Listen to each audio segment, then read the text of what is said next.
o benefício no CRAS, no Centro de Referência da Assistência Social, que tem 8.000 CRAS no Brasil. As agências do INSS são um pouco mais de 1.600 em todo o país, então ele vai estar mais próximo do cidadão.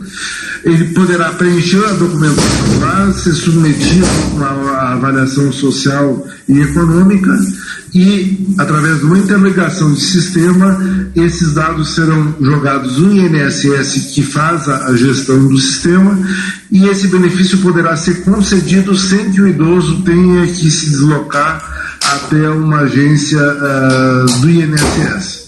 Por outro lado, os benefícios do BPC, que é destinado aos portadores de deficiência, no mesmo critério de renda, que é 1/4 do salário mínimo per capita na família, e existe um critério legal para definição de família nesse caso,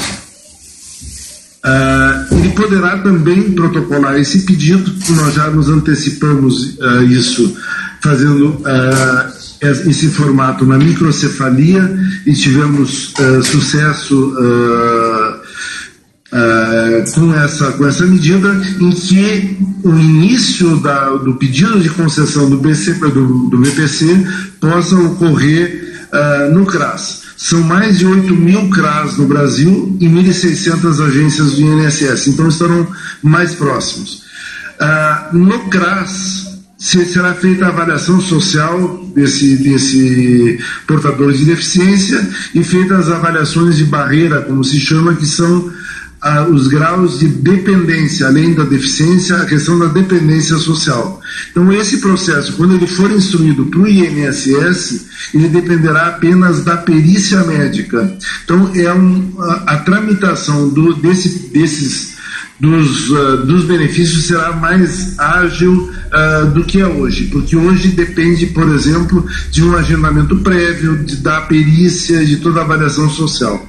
Então, é uma introdução, uma novidade na legislação, amplia a capacidade da rede da Previdência em acolher esse tipo de benefício, e vai nos permitir, através do cadastro único, um melhor conhecimento de cada usuário. Então, esse decreto ele deverá ser publicado amanhã, e, em essência, ele trata dessas questões. Eu achei relevante a gente falar sobre isso, porque tem uma importância muito grande para o acesso do cidadão ao benefício de prestação continuada, que vai estar mais próximo da sua casa e não precisará se deslocar até uma agência do INSS para solicitar esse benefício.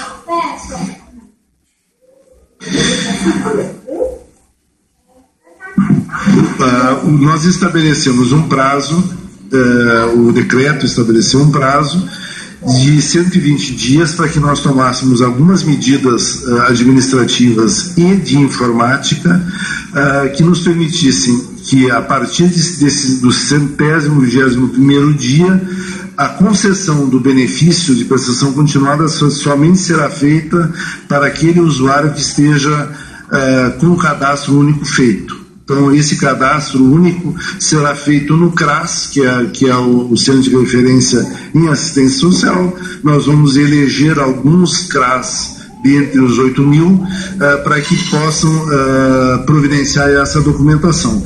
Existe um rol de documentos que precisa ser apresentado, uma avaliação por assistência social e, no caso do deficiente, uma perícia médica para que caracterize o grau de deficiência, enfim, e se ele é, digamos, elegível para receber esse benefício.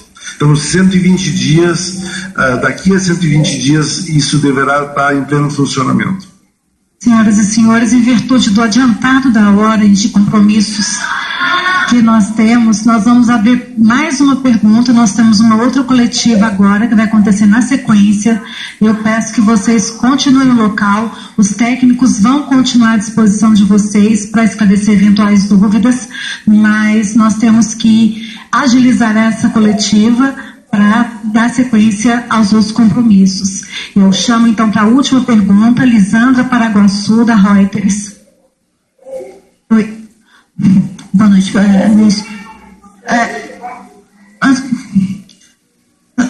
Posso falar? A questão do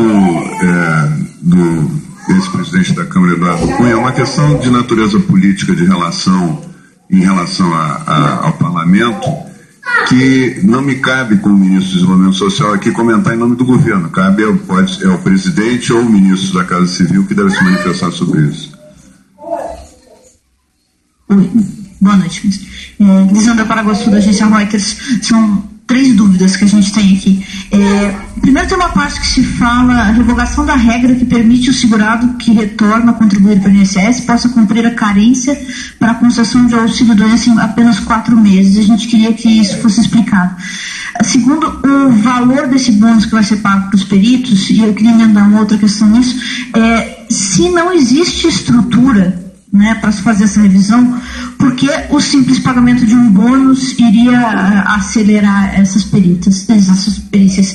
E a outra questão, se tem uma avaliação do impacto financeiro dessa medida da LOAS. Bom, vamos lá. Explicando um pouco a situação dos 4 meses. Quando um segurado da Previdência deixa de contribuir, ele tem, de acordo com a situação dele, de 1 a 3 anos em que ele continua afiliado ao sistema, mesmo não estando mais contribuindo. Esse prazo varia de acordo com algumas características específicas do segurado e se ele acessou ou não o seguro-desemprego.